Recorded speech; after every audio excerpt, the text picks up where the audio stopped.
Programme अंदर की बात मुकम्मल सोहवर्दी के साथ मैं हूं आपकी मेजबान इफ्तार। आज हमारे साथ मौजूद है आपके पसंदीदा तज्जियानगार मुकम्मल सोहवर्दी और आज के शो में हमें ज्वाइन किया है सीनियर सहाफी और तज्जियानगार हुज़ैफा रहमान साहब ने। सर बहुत शुक्रिया अपना कीमती वक्त देने के लिए। आज के शो की टॉपिक काफी दिलचस्प है। पीटीआई का जो लाहौर का जलसा है उस पर बात करेंगे। फिर उसके बाद चीफ जस्टिस ने 14 सितंबर की अक्सरियती जजेस की वजाहत पर जवाब तलब कर लिया है और आखिर में दौरा अमरीका जो वज़ीर-ए-आज़म शहबाज शरीफ का है उस मुतालिक आपसे अंदर की बात जानेंगे। सर सबसे पहले मुजम्मिल साहब आपसे सवाल करना चाहूंगी, ये जो पीटीआई का आज लाहौर में जलसा हुआ है, बेसिकली तो ये CM KP versus CM Punjab था। किसकी जीत हुई है, किसकी हार हुई है, क्या कहेंगे आप? देखिए, अब ये जो पॉलिटिकल सियासी लड़ाई होती है, इसका फैसला सियासी मैदान में ही। अब वो जो लड़ाई का फैसला सियासी मैदान में हुआ है, वो गंडापुर ने मरियम नवाज को चैलेंज किया था कि मैं बारात लेकर आऊंगा, ढोल लेकर आऊंगा, लाहौर फतह करूंगा और जलसे में खिताब करूंगा। दूसरी तरफ मरियम ने कहा कि अगर आप खिताब करेंगे तो माफी मांगेंगे। तो अगर मैं इस तनाजुर में देखूं तो गंडापुर जलसे से खिताब तो नहीं कर सके, उनके आने से पहले जलसा खत्म हो गया। जब जलसा खत्म हो गया तो वो आउट हो गए। अब देखा जाए तो फिर मरियम नवाज जीत गई है और वो हार गए हैं गंडापुर, क्योंकि गंडापुर को चाहिए था कि वो बर वक्त पहुंचते, लाहौर में गरजते बरसते, लाहौर में अपना खिताब करते, अहले लाहौर को अपना पैगाम देते। लेकिन अगर वो नहीं पहुंचे टाइम पे और वो जलसे से खिताब नहीं कर सके, तो ये तो फिर मरियम नवाज की जीत हुई कि उसने दरवाजे भी खुले रखे, रास्ते भी खुले रखे, लोगों को आने भी दिया और गंडापुर की तकरीर भी ना होने दी। देखे ना, अगर गंडापुर को कंटेनर लगाकर आ जाता और उनको ना आने दिया जाता तो आज गंडापुर हीरो होते ना कि मैंने पता नहीं लाहौर आके क्या तलवार चला देनी थी।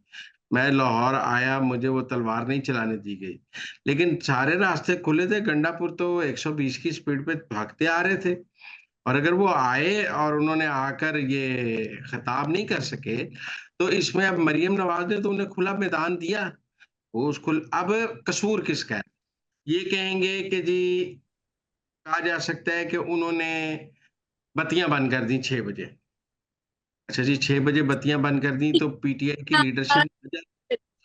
लीडरशिप वहां से ना जाती, स्टेज पे खड़ी रहती, एक मेगाफोन लाते और उससे बात करना शुरू कर देते। इनके पास मुतबादल निजाम होना चाहिए था। ये टेक्निकली नॉकआउट हो गए ना आज गवर्नमेंट से एक सियासी जमात। और जब लीडरशिप उतर के चली गई तो लोग भी चले गए। अगर लीडरशिप अंधेरे में भी खड़ी रहती तो लोग भी खड़े रहते। इसलिए मुझे ये लगता है कि बैरिस्टर गौहर ने 5:45 खिताब किया। उनको पता था 6 बजे क्या हो जाना है और वो भी नहीं चाहते थे कि गंडापुर खिताब करे। असद कैसर, उमर यूब पहुंचे नहीं, शेर अफजल मरवत को कोरोना हो गया, लीडरशिप मौजूद नहीं थी। बैरिस्टर गौर ने एक रस्मी खिताब किया और चलते बने और जलसा खत्म हो गया। तो मेरे ख्याल में तो एक फ्लॉप शो। हुज़ैफा साहब अब आपकी तरफ आऊंगी, सेम क्वेश्चन आपसे भी कि आपको क्या लगता है इस जलसे को देखकर आज के पीटीआई की सियासत अब जिंदा रहेगी या खत्म होगी या एक दफा फिर से ये रिवाइव कर रही है? जी, बहुत शुक्रिया इकरा। मुज़म्मिल साहब, मेहरबानी, आपने मौका दिया। माशाल्लाह आप लोगों का इतना मकबूल शो है उसमें मुझे। देखिए जी, अगर आप ये बात करें कि एक जलसे से किसी भी सियासी जमात की आप मकबूलियत या गैर मकबूल होने का अंदाज़ा नहीं लगा सकते। और मेरा तो वैसे स्कूल ऑफ थॉट है कि आप तहरीक इंसाफ ने माज़ी में भी जो जलसे किए, सिर्फ़ उन जलसों से आप ये बेंचमार्क नहीं कर सकते कि ये मुल्क की मकबूल जमात है या नहीं।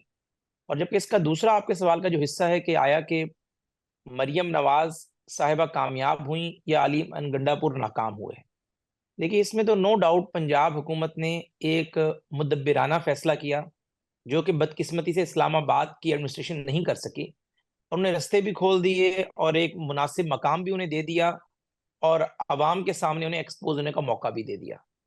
लेकिन अगर आप तहरीक इंसाफ के पॉइंट ऑफ व्यू से देखेंगे तो ये जलसा जो है, कोई उनके लिए ये इस चीज की वजह नहीं थी कि जलसा कामयाब हो या नाकाम हो। देखें, ये जलसा तहरीक इंसाफ ने इमरान खान साहब की स्ट्रिक्ट इंस्ट्रक्शंस पर किया और इसका पर्पस ये था कि मुल्क की मजबूत तरीन एस्टेब्लिशमेंट पे एक प्रेशर बिल्ड किया जा सके कि आज भी अवाम इमरान खान के साथ हैं और उस प्रेशर की वजह से इमरान खान के साथ एस्टेब्लिशमेंट मुज़ाकरात शुरू करें और उन्हें कोई ना कोई रिलीफ मिलना शुरू हो। देखिए, अब इसके अंदर लोग चाहे 2000 थे, 3000 थे, या इवन के तहरीक इंसाफ का नुक्ता नजर अगर मैं सही मान लूं 20,000 लोग भी थे, ये बहरहाल उतने लोग नहीं थे कि इमरान खान की रिहाई में ये जलसा कोई मौसर किरदार अदा कर सके। एक बात तो तय हुई कि इमरान खान को जो तमाम पाकिस्तान के सियासतदान जो सियासी तरीका अख्तियार करते हैं वही अपनाना पड़ेगा जब भी बातचीत अगर उनकी हुई, कामयाब हुई या नाकाम हुई। लेकिन जो ये नैरेटिव था कि अवाम का बहुत बड़ी अक्सरियत इमरान खान के साथ है और अवाम का एक समंदर निकल आएगा। मरियम नवाज साहिबा की हुकूमत ने एनओसी दे दिया, रुकावटें हटा दी, लेकिन एक मुतासिर कुन जलसा ना होना तहरीक इंसाफ के लिए इस हवाले से इंतहाई परेशान कुन है कि अब जो उन्होंने एक नैरेटिव बिल्ड किया हुआ था कि अगर ये रुकावटें ना हो तो हम इतने लोग लेकर आ सकते हैं, फिर वो लोग अडियाला की तरफ भी मार्च कर सकते हैं। देखिए, लाहौर में तहरीक इंसाफ एक नैरेटिव लेकर चली है पिछले 7 महीने से कि हम यहाँ की मेजर सीटें जीते, यहाँ फॉर्म 45 की हुकूमत बैठी हुई है। तो भाई जिस लाहौर की बुनियाद पर आपने अपना एक बयानिया बनाया, उस लाहौर ने तो आपको मुस्तरद कर दिया। और जो मुजम्मिल साहब बात कर रहे हैं, मैं उसमें थोड़ा सा ऐड करूंगा कि अली अमीन गंडापुर का ना आना या बैरिस्टर गोहर का तकरीर जल्दी खत्म कर देना, ये एक फिक्स मैच था। मेरे ख्याल से तहरीक इंसाफ की जो टॉप लीडरशिप जो बाहर है, उन्हें अंदाजा हो गया है कि आप जो है एस्टेब्लिशमेंट से टकराव कर कर सियासत नहीं कर सकते। मेरे ख्याल से गुड कॉप बैड कॉप चलता रहेगा और इमरान खान साहब एक लंबा अरसा भी जेल में ही क्याम करेंगे। इकरा, सर ये तो ये भी बात है, अगर 8 सितंबर को 15 दिन की मोहलत दी गई थी, तो अगर मैं दिन गिनने शुरू करूं और 8 को ना डालूं कि आपने 8 की कॉल दी है, तो 9, 10, 11, 12, 13, 14, 15, 16, 17, 18, 19, 20, 21, आज 13 दिन हो गए। तो इसका मतलब 23 को 15 दिन हो गए। तो वो ख्वाजा आसिफ साहब रोज कहते हैं गंडापुर ने बाप का ताना देकर कहा था, तो फिर अगर वो भी बाप की औलाद है तो फिर 23 को अडियाला से इमरान खान को निकालना है। लेकिन ना, आपने ये 8 के जलसे में कहा कि अगर 15 दिन में इमरान खान को रिहा ना किया गया तो मैं अपने बाप की औलाद नहीं, या ख्वाजा आसिफ अपने बाप की औलाद नहीं। तो वैसे तो किसी को बाप तक जाना भी नहीं चाहिए, और असद कैसर साहब ने एक दफा कह दिया था, मैं तो कभी अपने बाप से भी माफी ना मांगू। हम तो हर वक्त अपने वालिदैन से माफी मांगते रहते हैं। लेकिन अब सूरत हाल ये है कि गंडापुर ने तो 23 तारीख के बाद तो मुस्लिम लीग नून गंडापुर की किट लगानी शुरू कर देगी कि 15 दिन हो गए हैं, तुम आए नहीं अडियाला से छुड़ाने।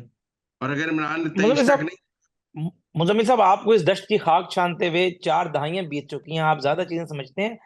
और इमरान खान को बदकिस्मती है कि इसी तरह के लोग पसंद हैं। वो 24 के बाद फिर नहीं कोई बात कर देगा इसी तरह की, और ये जो कल्ट है उस तरफ चल पड़ेगा। हालांकि तहरीक इंसाफ के पास एक मौका था कि इन बदतरीन हालात में से पीके में मौका मिला था। आतिफ खान जैसे अच्छे लोग भी उस जमात में संजीदा लोग भी हैं, लेकिन इमरान खान का अपना एक मिजाज है, इस तरह के बदतमीज लोगों को मौका देता है। तो 23-24 के बाद उस इमरान खान गंडापुर के बर वक्त ना पहुंचने पर गंडापुर से नाराज नहीं होंगे कि सारा शो, अगर गंडापुर 5:30 पहुंच जाते और उस जलसे को गरमा लेते, तो वो पीटीआई के लिए ज्यादा अच्छा नहीं था कि बजाय इसके कि वो 8:30 पहुंचे। सर मैं यहाँ पर इमरान आपसे खान शदीद पूछूंगी अपना कि इस पर रिएक्शन देंगे, असलम इमरान इकबाल खान लाजमी इस पर रिएक्शन देंगे। लेकिन अमीन गंडापुर जो है, उनको आदत हो चुकी है, वो जेल जाते हैं, इमरान खान से खिंचाई करवाते हैं, फिर बाहर आकर बयान दे देते हैं, फिर किसी और जगह जाते हैं, रात गुजार के आते हैं, फिर वहां खिंचाई कराते हैं, फिर 1-2 दिन बाद बयान। तो उन्हें अब आदत हो चुकी है कि इधर से भी खिंचाई कराना, उधर से भी खिंचाई कराना। लेकिन वो अपनी वजारत आला जाने नहीं देना चाहते, तो इसलिए वो ये सिलसिला चलाते रहेंगे। बिल्कुल दुरुस्त फरमाया आप लोगों ने। सर आगे बढ़ेंगे एक दूसरे टॉपिक की जानिब। चीफ जस्टिस ने 14 सितंबर की अक्सरियती जजेस की वजाहत पर जो जवाब मांग दिया है, तो मुजम्मिल साहब आप क्या कहेंगे कि अब क्या कोई हालात बदलने को हैं? क्योंकि प्रैक्टिस एंड प्रोसीजर पे जिस तरह हमने कल बात की थी, तो उसके बाद अब आप क्या कहेंगे आज ये जो पेशरफ हुई है? देखिए, काजी फायज ईसा ने ये कहा है कि एप्लीकेशन जिस एप्लीकेशन पर वजाहत दी गई है, वो एप्लीकेशन कब फाइल हुई, वो कॉज लिस्ट में कब लगी, वो कमेटी के सामने कब पेश हुई कि ये इसकी, और उसकी हेयरिंग कब हुई। सादा से सवाल उन्होंने पूछे हैं। लेकिन ना, सुप्रीम कोर्ट कोई भी हुक्म बगैर हेयरिंग के नहीं जारी कर सकता। आपने हेयरिंग करनी है, और हेयरिंग करने के लिए पार्टियों को नोटिस देना है, दोनों पार्टियों को नोटिस देना है, और फिर कोई जजमेंट देनी है। आप कोई चीज घर बैठ के ऑर्डर तो नहीं कर सकते। काजी फायज ईसा उन 8 जजों से ये पूछ रहे हैं कि भाईजान, आपने जो वजाहत जारी की, वो वजाहत जिस दरखास्त के जवाब में जारी की गई है, वो कब फिक्स हुई, वो कमेटी की में कब डिस्कस हुई, उसकी हेयरिंग में आपने दोनों पार्टियों को नोटिस दिया, दोनों पार्टियों को सुना, बगैर सुने आप वजाहत कैसे जारी कर सकते हैं? सादा से कानूनी क्वेश्चन है, क्योंकि वो वजाहत बगैर हेयरिंग के, बगैर कॉज लिस्ट के, बगैर नोटिस के जारी की गई थी और पाकिस्तान के अदालती निज़ाम में ऐसी किसी वजाहत की गुंजाइश नहीं है। हम इसको जुडिशियल एक्टिविज्म के तनाजुर में देखेंगे या सहूलतकारी के तनाजुर में देखेंगे, तो काजी फायज ईसा ने तो वो सादा से सवाल पूछे हैं रजिस्ट्रार से कि भाई ये क्या हुआ, ये कैसे हो गया और वो वजाहत फिर अपलोड भी कैसे हो गई। लेकिन मैं समझता हूँ कि जो प्रैक्टिस एंड प्रोसीजर बिल की अमेंडमेंट आई है और उसके बाद जो अमीनुद्दीन साहब को कमेटी में ले आए हैं, उसके बाद काजी फायज ईसा वापस सुप्रीम कोर्ट के कंट्रोल में आ गए हैं। वरना काजी फायज ईसा के खिलाफ बगावत हो चुकी थी और मंसूर अली शाह और मुनीब अख्तर ने सुप्रीम कोर्ट को टेक ओवर कर लिया था और उस टेक ओवर में उन्होंने काजी फायज ईसा को ओएसटी कर दिया था। लिहाजा हमें एक दफा पहले तो ये एतराज था कि जी उमर अता बंदयाल में चीफ जस्टिस की बहुत आमरीयत हो गई है और हम ख्याल बेंच है और चीफ जस्टिस जो चाहे वो करता है, वो किसी से मशवरा करने का पाबंदी नहीं। और अब हमने ये देखा कि 2 जजों ने मिलकर चीफ जस्टिस को ओएसटी कर दिया और चीफ जस्टिस का सुप्रीम कोर्ट में कोई असर ही नहीं, वो तो आम जज से भी बुरी हालत में आ गया था। लिहाजा हम चीफ जस्टिस को बेअसर करने के लिए तो कोई कानून साजी नहीं की जाती। ये जुडिशरी की जो अंदर की सियासत है, ये जजों की अपनी जो अंदर की सियासत है, ये बैलेंस ऑफ पावर, ये सुप्रीम कोर्ट को बैलेंस ऑफ पावर से इत्तेफाक के रायते नहीं चला सकते। ये जो मुल्क में मशवरा देते हैं सब मिलकर चलें, वो भाई आप खुद तो मिलकर चल नहीं सकते। हुज़ैफा साहब, आपसे भी यही सवाल करना चाहूंगी, आप लोगों को क्या लगता है कि अब मखसूस नशिस्तों का क्या फैसला हो सकता है? हुकूमत को मिलेंगी या फिर कोई दोबारा यू टर्न हो सकता है? कोई चांस है कि पीटीआई को मिल जाए? आप यानी ये नहीं कर सकते कि सुप्रीम कोर्ट के जजेस 2 छुट्टियों पर गए हुए हैं, एक लाहौर बैठा हुआ है, व्हाट्सएप पर बात करें और अपने जुडिशियल प्रोसीजर जो एक एसओपी है, standard operational procedure supreme court का, उसको वायलेट कर डिप्टी रजिस्ट्रार जुडिशियल को बताए बगैर एक ऑर्डर जारी कर दें। यानी मकसद कहने का ये कि एक निज़ाम है मुरव्वजा, अगर इस तरीके का ऑर्डर कोई फेक जारी कर दे और वो सोशल मीडिया पर फैल रहा हो, तो सुप्रीम कोर्ट के डिप्टी रजिस्ट्रार या रजिस्ट्रार को तो ये भी नहीं पता होगा कि आया कि इस तरह का ऑर्डर जारी हुआ भी है या नहीं। और अगर हुकूमत ने सही अंदाज में मौसर तरीके से इसको फॉलो कर लिया, इनके खिलाफ ये जो वजाहत वाला केस है, ये एक रेफरेंस के तौर पर इस्तेमाल किया जा सकता है। इनके खिलाफ एक रेफरेंस फाइल हो सकता है, क्योंकि जुडिशियल ऑर्डर नहीं है। देखिए, सुप्रीम जुडिशियल काउंसिल कहती है कि जुडिशियल ऑर्डर के खिलाफ आप किसी जज से एग्रीव्ड हैं, तो आप उसके खिलाफ रेफरेंस फाइल नहीं कर सकते। तो अगर काजी फायज ईसा साहब के इन सवालों पर कुछ सेटिस्फैक्टरी जवाब नहीं आता, आपको याद होगा, देखिए ना, जज का कोड ऑफ कंडक्ट क्या है। भाई, आप जज की कोड ऑफ कंडक्ट को जो हम फॉलो करते हैं, बरतानिया के जजेस से आया, अमेरिका के जजेस से आया, उसी को हम फॉलो कर रहे हैं कि आपका कोई जाती रिश्तेदार कोर्ट में पेश होगा तो आप वो केस नहीं सुनेंगे, आपकी अपनी कोई सोशल जिंदगी नहीं होगी, आप तकरीबात में नहीं जाएंगे, अपने आप को सोशली आप एक्टिवेट नहीं करेंगे। सिर्फ आपने जस्टिस क्या कहते हैं वो हमारे शौकत सदीकी को आपने सिर्फ एक तकरीर करने पे फारिग कर दिया कि जुडिशियल मिसकंडक्ट हो गया। ये आपको अगर ये शिकायत थी तो आप अपने जुडिशियल जो आपका थ्रू प्रॉपर चैनल है उसमें आपकी शिकायत जो है वो भेजते और फिर सुप्रीम कोर्ट उसको सुनती। अब chief justice, registrar, deputy registrar, आपका टोटल स्टाफ को पता ही नहीं है। जजेस बाहर बैठ के एक लेटर जारी कर देते हैं और वो सोशल मीडिया से पता चलता है। और दूसरी बात, जो आपने बात की है मखसूस नशिस्तों वाली, देखिए अब तो दूध का दूध पानी का पानी हो चुका है। बिल्ली जो है थैले से बाहर आ चुकी है। एक कॉन्फ्रंटेशन है एग्जेक्टिव और जुडिशरी। देखिए, मैं फिर एक बात आपको कहूंगा, देखिए 1996 में सजाद अली शाह ने कहा कि executive and judiciary are separate. तो एग्जेक्टिव से आपने जुडिशरी तो सेपरेट कर दी, लेकिन जुडिशरी से एग्जेक्टिव को सेपरेट आज तक नहीं कर सके। हर काम में जुडिशरी मुदाखलत करती है। तो मेरे जहन में आप ये बात रखें कि जुडिशरी और एग्जेक्टिव के दरमियान जो ब्रिज होता है वो भरम का ब्रिज होता है, और अगर वो ब्रिज टूट जाए तो फिर आप किसी भी तरीके से एग्जेक्टिव से बाय हुक एंड क्रूक अपने ऑर्डर की कंप्लायंस नहीं करा सकते। और सुप्रीम कोर्ट अनफॉर्चुनेटली 63A का फैसला हो या अभी जो मौजूदा फैसला आया, अपना भरम तोड़ चुकी है और मेरे ख्याल से कि एग्जेक्टिव कभी भी रिजर्व सीट्स नहीं देगी। मुजम्मिल साहब, ये जो दौरा अमरीका है वज़ीर आज़म शहबाज शरीफ का, वज़ीर आज़म अक़वाम मुत्तहिदा की जनरल असेंबली के इजलास में शिरकत के लिए जो अमरीका रवाना हुए हैं, इस मुतालिक आप क्या कहेंगे? क्या मज़ीद डिटेल सामने आई उनके शेड्यूल को लेकर?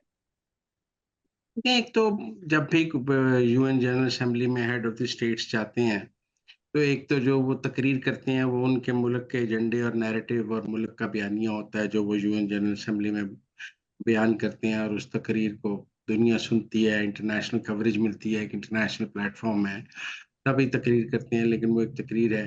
लेकिन उसके साथ-साथ साइडलाइन्स की मुलाकातें बहुत अहम होती हैं, कि आपको कौन-कौन मिला और आप किस-किस से मिले। दौरे की कामयाबी तकरीर नहीं होती। तकरीर कामयाबी नहीं हो सकती, कामयाबी साइडलाइन्स की मुलाकातों को मैं समझता हूँ, जितना मैंने यूएन जनरल असेंबली को समझा है।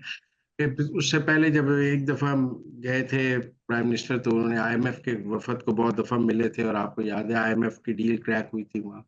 अब भी आईएमएफ का 25 को बोर्ड का विज़िट है और प्राइम मिनिस्टर भी 25 को पहुँच रहे हैं। तो एक तो आईएमएफ के तनाजुर में देखें और फिर देखें साइडलाइन्स पे क्या मुलाकातें हैं। इस वक़्त तो यूएन में अमेरिका की वो अहमियत नहीं होगी, क्योंकि अमेरिका में इंतखाबात हैं और अगला कौन सदर होगा, क्या होगा, कोई अमेरिका से लंबी तो बात नहीं हो सकती है। लेकिन चाइना, रशिया, अब दुनिया के बड़े ममालिक फ्रॉम वेस्ट, सबके हेड ऑफ़ द स्टेट्स वहाँ मौजूद होते हैं। देखने की बात होगी कि प्राइम मिनिस्टर की साइडलाइन्स पे क्या मुलाकातें होती हैं और दुनिया से उन्हें क्या रिस्पॉन्स मिलता है। तो नाज़रीन, ये थी आज के अंदर की बातें। हमारे साथ मौजूद है सीनियर सहाफ़ी और तज्ज़िया निगार हुज़ैफ़ा रहमान साहब। अगेन आपका बहुत शुक्रिया, आपने अपना कीमती वक़्त दिया हमें। तो आपसे मुलाकात होगी अगले प्रोग्राम में। हमें दीजिए इजाज़त। अल्लाह के बाद।